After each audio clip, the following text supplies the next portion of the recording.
Okay. Hi, we're live. And today we're going to be discussing I Must Betray You, which I'm just now realizing. Is that backwards? That's annoying. I didn't think that did that on here. Oh, well. So I don't have a good place to stick this. What if I put it like right? Nope, these don't go back anymore. Yeah. Here, I can put it here so that it is behind us on the shelf, but still visible. Okay, so we are going to be talking about I Must Betray You by Reread Potential. That was the book club pick for what month? July. So Sarah, do you want to start with your thoughts? Hi, Erin.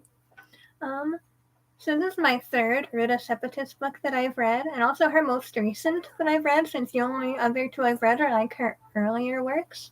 So it's really fun to like just read something more recent by her and see how her writing style may have changed. And I feel like I just really love the way she writes. So Yes, it's the I way agree. like the way I don't know how to describe it. Like It's vivid. It's very vivid, yes. But I like how all right, my ability to articulate the thoughts that I've been having is more difficult than I thought it would be. Okay, try it. Let's see what we can decipher. Yeah. Just the way she writes her sentences, it's not overly flowery. Like, it's all very, like, specific and to the point, yet somehow still feels poetic. You know, yeah, I can see that. I can understand what you're trying to say. She never over describes anything. No, like it's all which is all really to the interesting point. because I call her writing vivid because I feel like it really there. Like the way she describes things, it's almost like watching a movie when you read her books. And this is only the second book I've read of hers. I read Between Shades of Grey. I always forget the name of that book. Between Shades of Grey years ago, and I loved it. And we've literally just been collecting her books. I think at this point we own everything she's written. So, yeah. Between the two of us, we own everything she's written. And this was my second book that I've read, and it's just like I really want to read all of her books now. But her writing is just really it's rich, but also like I don't know how to say it either. Like it's like just enough to really get you into the story. So I really enjoyed this. I had read another book last year, I think, either last year or the year before, with my youngest, called The Story That Can Never Be Told. I'm pretty sure is the name of the book. I cannot think of the author, and I could not find it in the house. I'm pretty sure Regina has it in her room, but that's a middle grade book that's about the same time period. It's set in the late 80s during the Romanian Revolution, and it's about a little girl who lives in Bucharest, and her parents send her to the countryside to live with her grandmother so she'll be safer. And it's got this like whole plot with a story within a story about I don't remember what it was specifically now, but like a girl who had something to do with wolves, and it was just a really interesting story, and it got me really curious to learn more about the Romanian Revolution. So when I knew that Reread Potential is writing about that, I was very excited. So, and this book definitely lived up to my hype. I gave it 5 stars. I just was like really invested in the entire story. Yeah, I think this is my first book of hers that I've given 5 stars. I think I gave the other 2 I read 4 stars. So like, really? I thought you gave Salt to the Sea 5 stars. No? Pretty sure it's a 4-star. Interesting. I still really love it though, and I've read it twice. But I don't know, something about this one is just like I can definitely see her improving as she goes, which is always great to see. I liked reading about her research process too. I don't know, did you read all of that in the back of the book? I always like to read that kind of stuff just because I'm curious, like, to know more about like what did they study and how did they study and who did they talk to. So I found that really interesting, that a lot of the stories in the book came from people that she interviewed, like, and they wanted to be anonymous, so she included their stuff in the story. So do you want to talk, like, I tried to find discussion questions, and the only thing I could find were these like essay style questions, and I was reading them with Sarah, and we were like, those are too complicated for the book club chat. So I found some Where did they just go? Yeah. So I just found some general book club questions just to kind of help us keep a conversation going. Alicia's read Fountains of Silence. For some reason, that book has me intimidated, and I don't even know why, because I've read bigger books than that, but every time I look at it on the shelf, I'm like, later. I feel like her writing style just naturally reads fast, so I don't think I it would actually agree. be So that I bad. know. I don't know why I haven't picked up. Maybe I'll do that. Maybe I'll like pick a month and I'm just going to read all the rest of the books I own, because I think start with Salt to the Sea, since I've been trying to get you to read Sarah's been hyping Salt to the Sea for ages. And what else do we have? Out of the Easy? Yeah. Is that what it's called?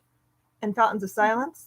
I think that's all the other ones we got, right? I think so. Am I missing anything? I mean, if we're missing anything, it's ones that we don't own. Oh no. Because those are the only ones we have. I'll have to research that.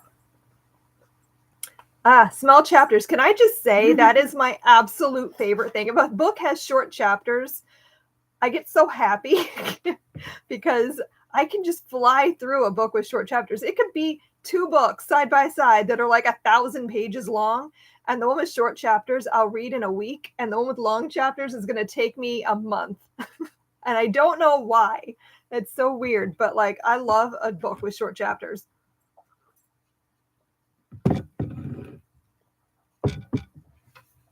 Hold on. I see lots of people gave it 5 stars. Yes.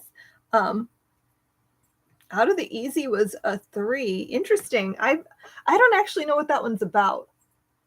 I don't either. I think I know what all the other ones are, but I just don't really know anything about that book. And I think that's the one I've heard about the least too. I like that the cover is purple. It is pretty.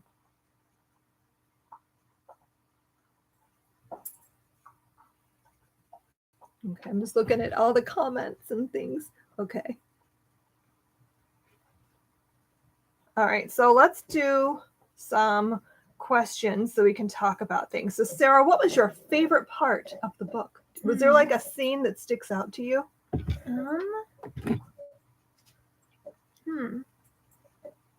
I don't know if I can think of a specific scene off the top of my head right now, but I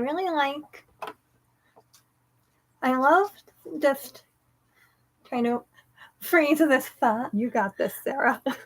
I really love the whole deception going on throughout the book, where like you really never know who's on what side, and every conversation could have double meanings because you don't know what the other character might be thinking. I agree.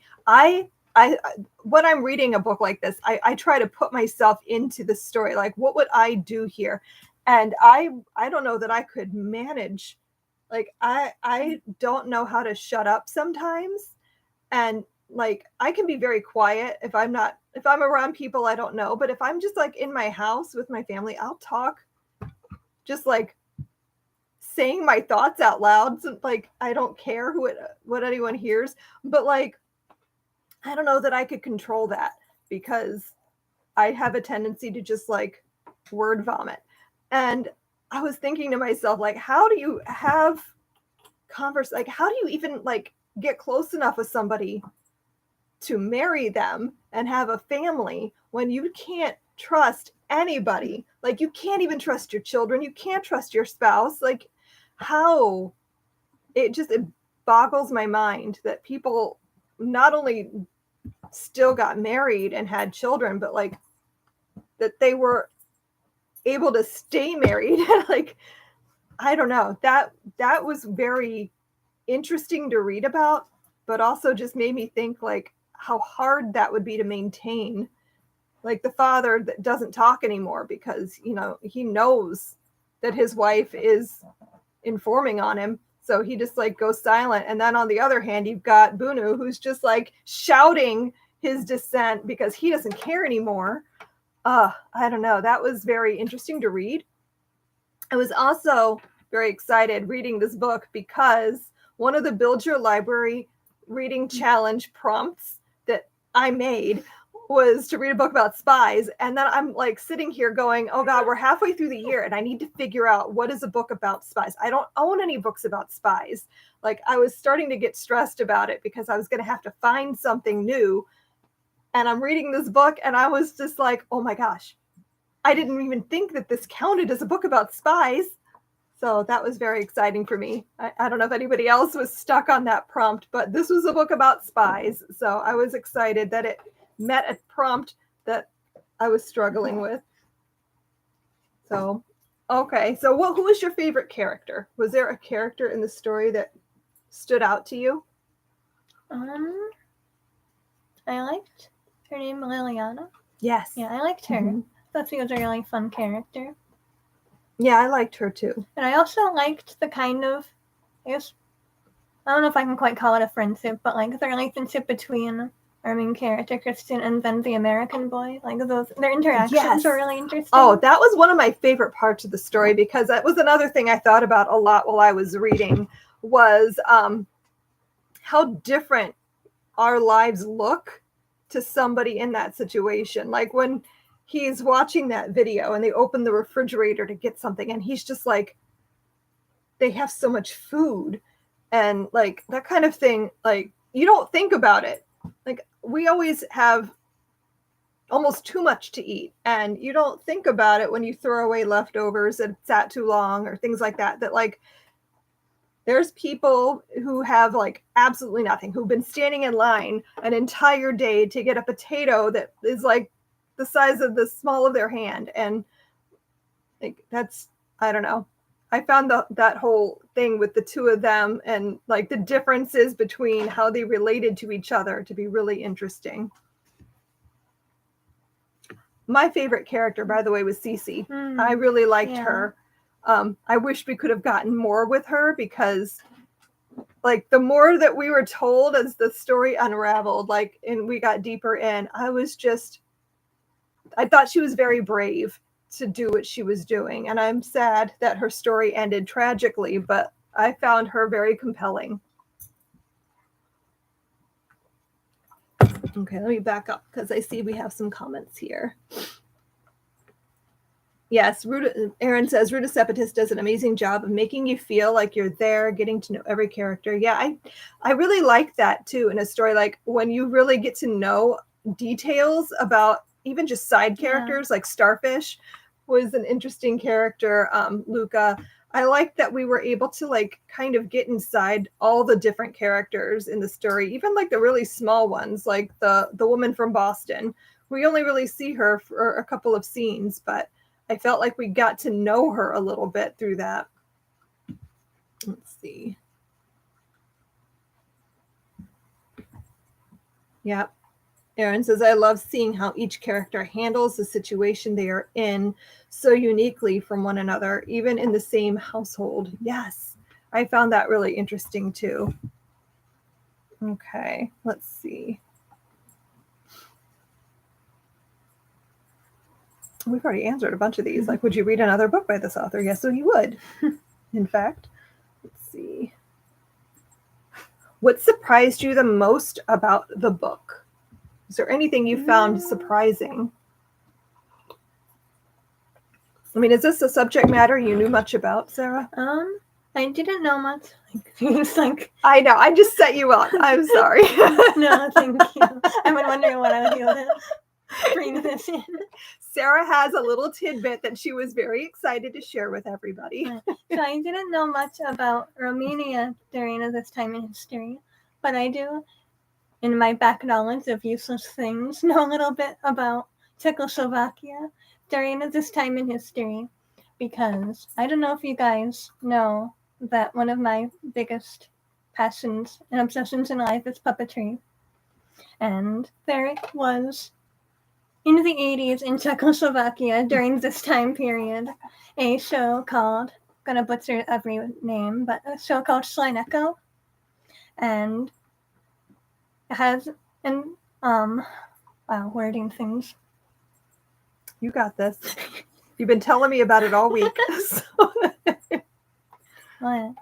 So basically, it's well known on the internet, I mean, like lost media conversations, because it was lost for a long time, because it is like an older program. But basically, it's known for having a really creepy puppet character named Ratafak Pacha, which I definitely recommend looking up if you're in the mood to see a really weird looking puppet. I think you should link it, because no one's going to know how to spell what you just said. Okay, give me a second.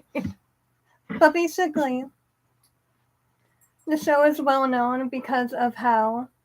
Trying to find my link. Yeah, here it is. Let me just copy this The link. puppet quick. is so disturbing looking, It's guys. beautiful, I know actually. Sarah thinks it's great. I think it's very creepy. It probably would have given me nightmares as a child if that was something I watched. Well, basically because of that time in history and how things were in Czechoslovakia, like this character was useful because basically his like thing was answering questions incorrectly on purpose to get the children viewers to like realize, hey, that's not right, and then shout back the correct answer to them. So it's teaching them to think for themselves.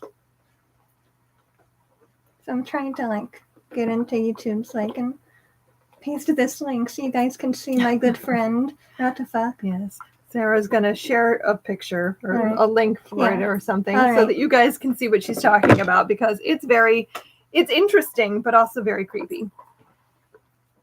So, what was the question? Oh, what did we say? What surprised you? Remember. I think I was trying to lead you in, but yeah. So, what surprised you about the book? Was there anything that you would consider to be like surprising? I mean, I was thinking about that because I feel like the reveal towards the end that it was the mom all along. That one took me by surprise. I was not expecting that. That was almost a surprise, but also I feel like I kind of was slowly predicting that throughout the story. See, like, I didn't at all. At first, when it was revealed that Cersei may have been informing, I was like, oh, so that was the plot twist, but then... Yeah, I kind of accepted that it was Cersei, but the fact that it was the mom, and she was so scared all of the time, so I can kind of understand why she would even consider doing that, but also, I don't know. And I thought to myself, what would I do in that situation? Would I inform on my own family? Like, I don't think that I could. Like, I don't know. I've never been in that kind of situation, so I don't know what I would be willing to do to protect them. Because I assume in her mind that she thought this would somehow protect them. Like if she informed on her father-in-law, right? Because it was her husband's father, Bunu. If she informed on him and he got arrested, then her family would be safe, because then like he couldn't get them into trouble anymore, right? Like that's, I assume, her thinking, but also just, I don't know that I could do that. I don't think it's letting me send a link. No, you can't send it in the chat. Oh, well, maybe at the end of the video, once it's over, you should be able to put a link in the comments. So you'll just have to imagine in your head the horrors that this puppet could be. He looks like a giant blanket, but with like hands, feet, and a head. Yes, but his face is kind of like weird, so it's very creepy. Okay, this comment from Mr. Dare, I think I'm saying that right, says, when I was reading this book, I was struck by how little awareness I had of the psychological toll that might take place within a family unit. Yeah, just how scared their mother was all the time. Like she was constantly on edge, always like freaking out about everything. So like, yeah, I can't imagine what it would be like to live through something like that. Like being terrified, even when the revolution is happening and you're winning, to just be like, no, this is still too scary. We can't do that. It could flip at any moment. Yeah.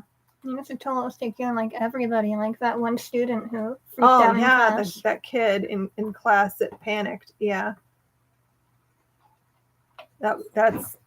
It's a lot. Sarah, if you could ask this author anything, what would it be? What would you want to know? You want her to teach a master class on writing, don't you? Like, how do you even begin like the research project for a book like this? Like, I don't know. That's why I don't write historical fiction, because it just overwhelms me. I love reading historical fiction, but I don't know that I could ever write historical fiction. I would be afraid the whole time that I'm getting it wrong. Like, having not been there and experienced it, I don't know that I could like do it justice.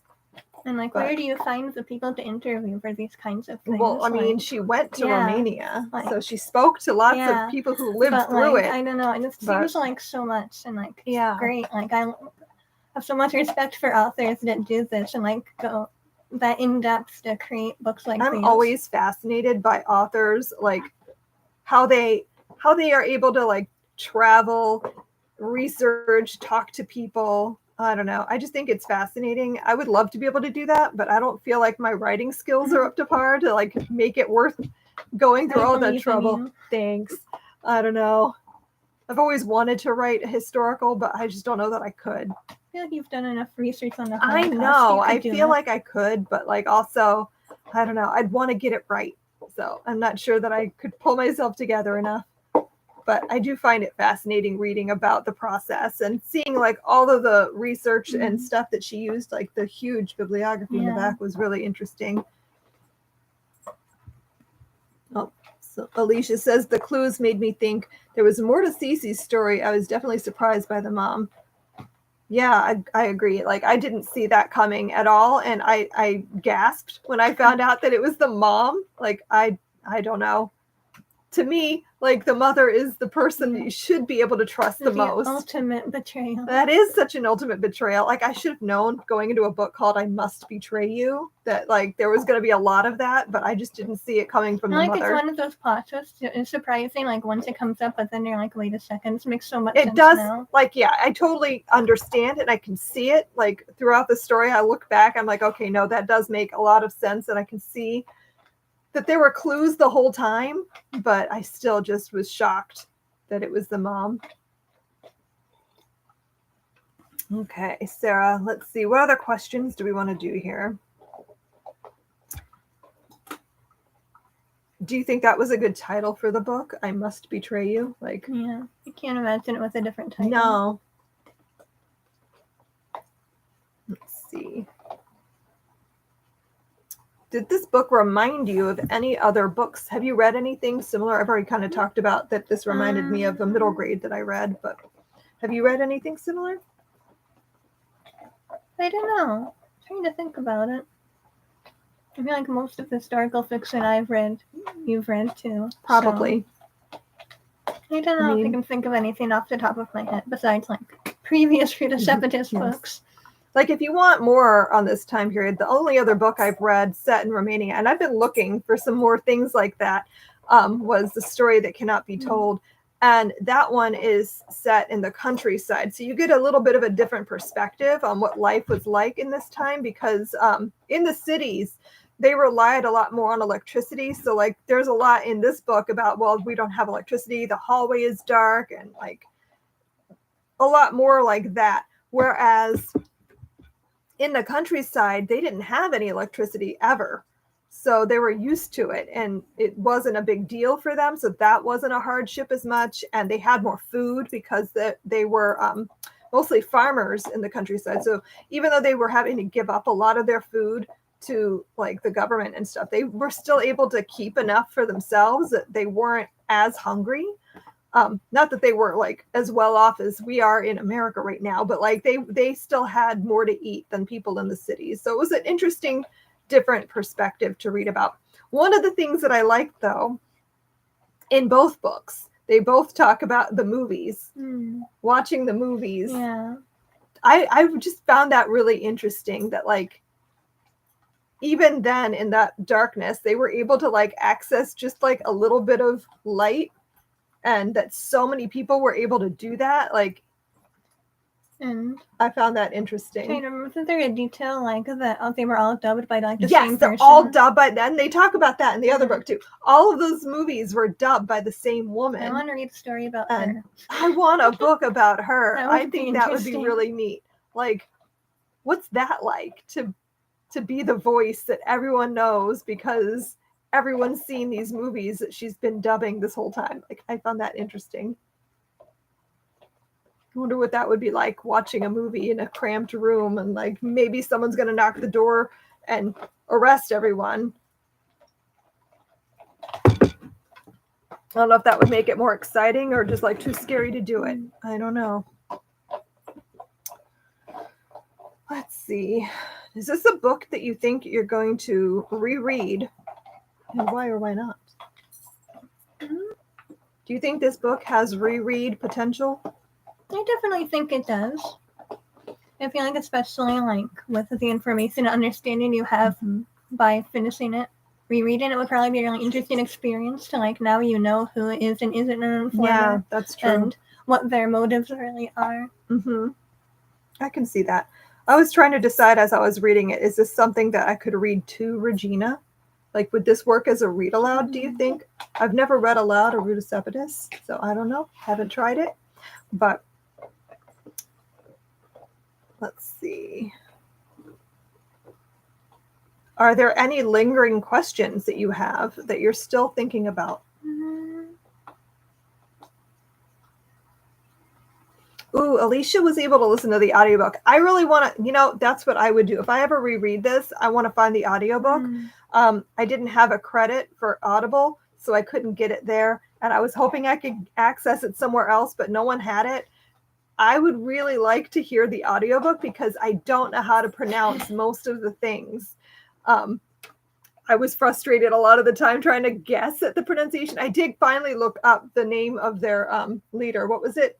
Now I can't remember. But it was like Ceausescu or something like that. And I was like, that is not at all how I was pronouncing that in my head. And I'm glad I looked it up. But I don't know how to pronounce like almost anything that was in the book when it was in Romanian. So I would definitely like to listen to the audiobook just so I could hear correct pronunciation for everything. So, in an upper level of Build Your Library, like I haven't gotten to the high school level updates yet, so maybe. I don't know yet. I'm not promising anything because I don't know, but we'll see. Maybe a lit bite. That's a potential. A lit bite. A lit bite. Yeah, it has good potential though for discussion, I think, because like it's just a really interesting story and the writing is really good. So I feel like that would work well for something like that. That's what you use those essay questions for. Yeah. Those were some complicated questions. Yeah, I liked that the chapter numbers were in Romanian too, but I didn't know how to say them. I kept trying to guess, and I'm like, oh, I should just stop. I'm doing this very bad. I'm terrible at pronunciation anyway. Oh yeah, Alicia, that's the same thing I thought too. I just assumed Romanian was Slavic. I had no idea it was a Latin-based language. So I thought that was a really interesting tidbit that was thrown in because that was completely new information for me. Did you know that? So I thought that was interesting. Let's see. Guess the character's zodiac signs. I don't know enough about that to do that question. Sarah, you got anything? No? I'm not that knowledgeable. No, I don't know the zodiac that well. Let's see.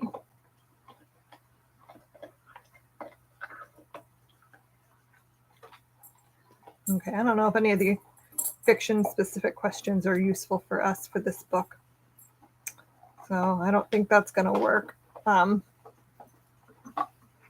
there any characters you'd like to deliver a lecture to? I don't think so. I have nothing to say to any of those Self-help characters. questions. Self-help. That's if you're reading a self-help book. I'm looking to see if they have like historical fiction because most of these are like specific to other kinds of stories. Not really, no. Okay, so that's all I got for the discussion questions. So, does anyone have anything else they want to say or add about the book that we didn't cover? Got anything else you want to share, Sarah? Any other thoughts?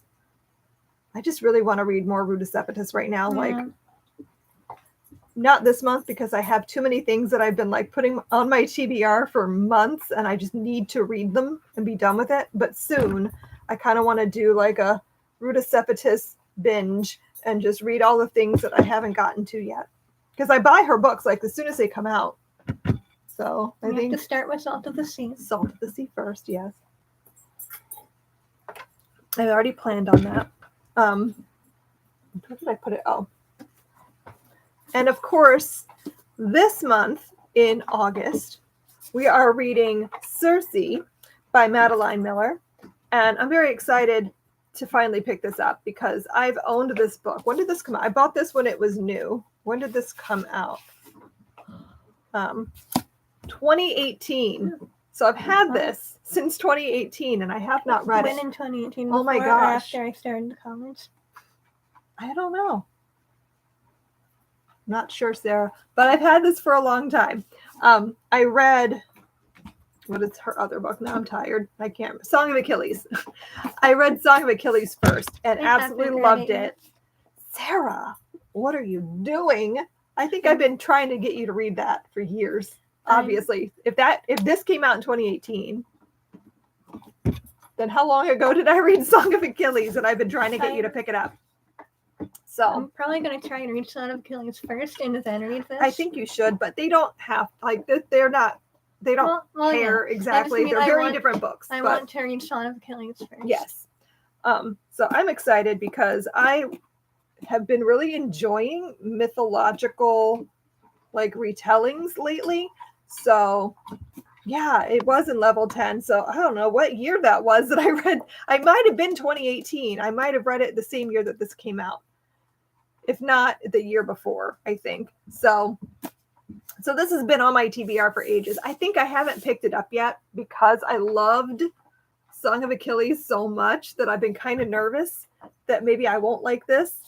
I don't know why, but I know Madeline Miller is currently working on a Hades and Persephone. Oh my God, I'm so excited about that.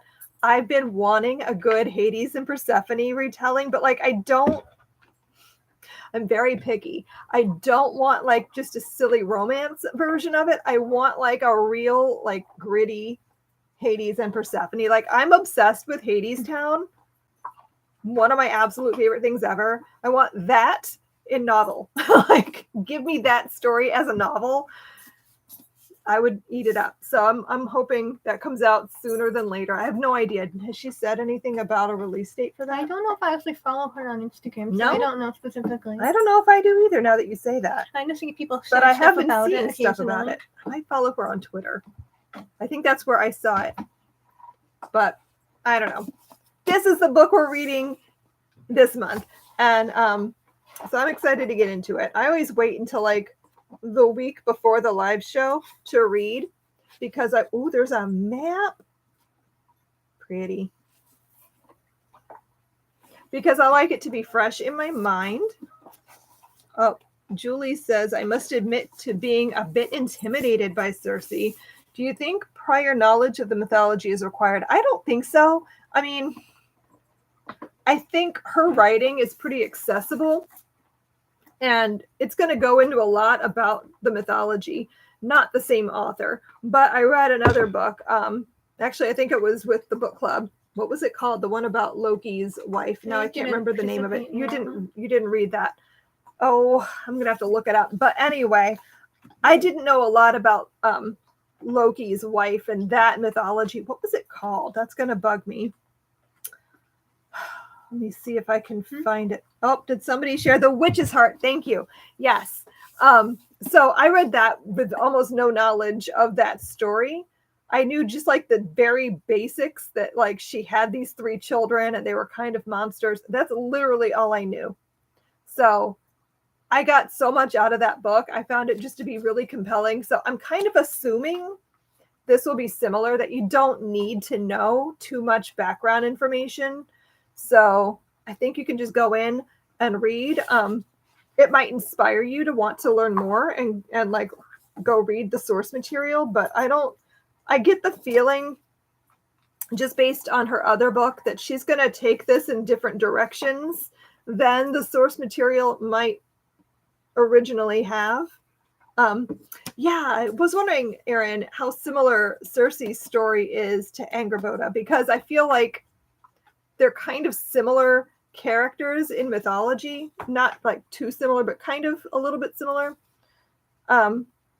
So I'm really excited because I don't know. I haven't all the mythological retellings that I've picked up in the last like year or two have been amazing. So I'm hoping that I continue that, and that this is also going to be amazing. So I'm really looking forward to that. I'm gonna get the chapter breakdown up in the Discord group probably tomorrow. Don't think I'm gonna have time to get to it today, so we'll be able to start discussion in there soon. If you've already started, I don't know if anyone's actually started it yet because we're still just a few days into the month, but if you have, I'll have that up in the Discord chat soon, because I don't know if anyone's aware, but as soon as we're done here, we're heading out the door because we're celebrating somebody's birthday, because Sarah was born on this day. Yeah, I was born just now, actually. Yeah. It's my first public So appearance since birth. actually, you were born at 6 o'clock in the evening, so you don't exist yet. Born yet. Oh my gosh. It was in the evening. Yep, Sarah's 23 today. Does she look 23 to you guys? She looks like such a little baby to me. So yeah, we're going to be busy this evening, but I will get that stuff up in the Discord chat very soon so that anybody who wants to participate in discussion now, if anyone is ready for that, can. So yeah, everyone who's read Cersei has said it's amazing. So I have not heard a single negative review of anything by Madeline Miller, though. Have you? I don't think so. I don't think I've ever seen anyone give her a bad review. So I'm hoping it's amazing. I want the same experience I had reading Song of Achilles. I wish I could feel like that again. I knew the story, I knew the background story for that, because I feel like most people have at least a little bit of background on, the Iliad and the Trojan War and all of that. So I feel like I should have been prepared, but I still sobbed like a baby reading that. So I don't know if I'm going to cry for Cersei, but I would love a book to hit me like that again. It's been a while since a book made me full on sob. So I'm here for it. Bring on. Had a book make me full Oh on my sob. God, not even The Book Thief? No. Sarah, I think you were too busy watching me sob. We've been through this. I know. It still makes me how though? I don't know. I get very attached. That I don't have a soul. I get very attached to fictional characters. When I read, I feel like I really immerse myself. I'm there. I'm in the story. I am with them through everything. So when something happens, I feel like it's happening to me too. And I just I don't know. I still to this day can't get through The Book Thief without breaking down and heaving sobs. And I know what's coming. So I don't know. But I'm kind of hoping for Cersei to hit me like that. You're going to be reading The Book Thief out loud to Regina soon, I know. Right? I'm reading The Book Thief this year to Regina, and I'm a little bit anxious because I don't know how she's going to react to it. I don't know how she's going to react to me crying in front of her like that. It's going to be an interesting year. Simply don't cry. Ha! Yeah. The last time I read it, I was like, I'm not going to cry this time. I know it's coming. I'll be fine. I can handle this. And then I just can't handle it. So, okay. I think we got way off tangent here. But, so yeah, we're going to wrap this up so we can go and celebrate Sarah's birth. So thanks for coming and hanging out with us. So, I just saw somebody said it's their birthday too. Happy birthday. Oh, hi. Happy birthday, Andy. Birthday twins. So, thanks for coming. And we'll see you guys next month. I guess we usually do the live show for book club the following Saturday, of the first month. Yeah, the next month. I cannot say the words. What happened there? I don't know. So the live show will be the first Saturday in September, which I don't even know what that is yet. It might be the 3rd. I have to check. But so we'll see you then. You're reading Cersei, right? You're going to read. So Sarah should hopefully be here for the next book club. So we'll see you guys then. So thanks for coming. Happy reading. Bye. Bye.